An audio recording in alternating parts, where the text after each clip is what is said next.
की बात कर रहा था, लेकिन जब इलेक्शन हो रहे हैं तो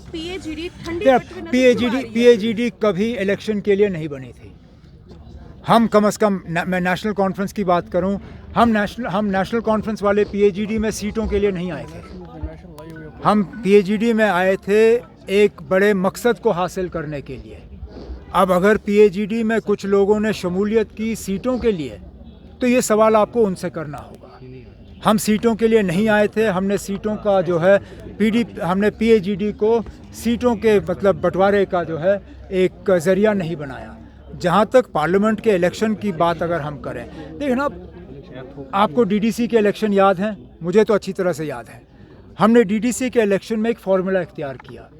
फार्मूला के तहत हमने ये तय किया कि 2014 के जो असेंबली के नतीजे हैं, उन नताइज के बुनियाद पे हम डीडीसी के मैंडेट बांटेंगे। जहाँ पे पीडीपी या पीपल्स कॉन्फ्रेंस के एमएलए जीते थे, वहाँ पे डीडीसी के उम्मीदवार वो उतारेंगे। जहाँ नेशनल कॉन्फ्रेंस का उम्मीदवार जीता, वहाँ से नेशनल कॉन्फ्रेंस का जो है डीडीसी का उम्मीदवार उतरेगा। हमने पार्लियामेंट में भी वही फार्मूला इख्तियार किया।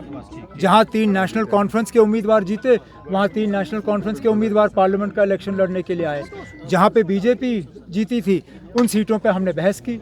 कांग्रेस ने वो तीनों सीटें अपने पास रखी, तो इसमें हमारा क्या कसूर है ना। जम्मू कश्मीर नेशनल कांफ्रेंस लोगों के पास लेके क्या जाएगी इस इलेक्शन में क्या कुछ लोगों के पास लेके जाएंगे? आप इंतजार करिए, हमारे जलसों में आइए, आपको खुद ब खुद पता चलेगा हम लोगों के पास क्या लेके जा रहे हैं। हम इंडिया अलायंस का एजेंडा लेके जा रहे हैं, हम अपना एजेंडा लेके जा रहे हैं।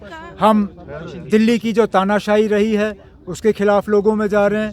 जो लोग जम्मू कश्मीर के लोगों को बेइज्जत किया गया 5 अगस्त 2019 के बाद, हम उसको इलेक्शन में लेके जा रहे हैं। जो हमारी शनाख्त, पहचान, हमारी निशानी, हमारा वकार, सारा कुछ हमसे छीना गया, हम उसको लेके मैदान में जा रहे हैं और उम्मीद करते हैं कि हमें लोगों का सपोर्ट हासिल होगा। इलेक्शन के दौरान कंपटीशन कैसा रहेगा और अगर आप इक़्तिदार में आते हैं तो क्या कुछ लोगों को नया दिखेगा? अब इस इलेक्शन में हमें इक़्तिदार की कोई उम्मीद नहीं है, क्योंकि हम सिर्फ 3 सीट पर लड़ रहे हैं। अगर अब पार्लियामेंट जो है वो 500 से ज़्यादा सीटों पे जो है वो तैनात होती है।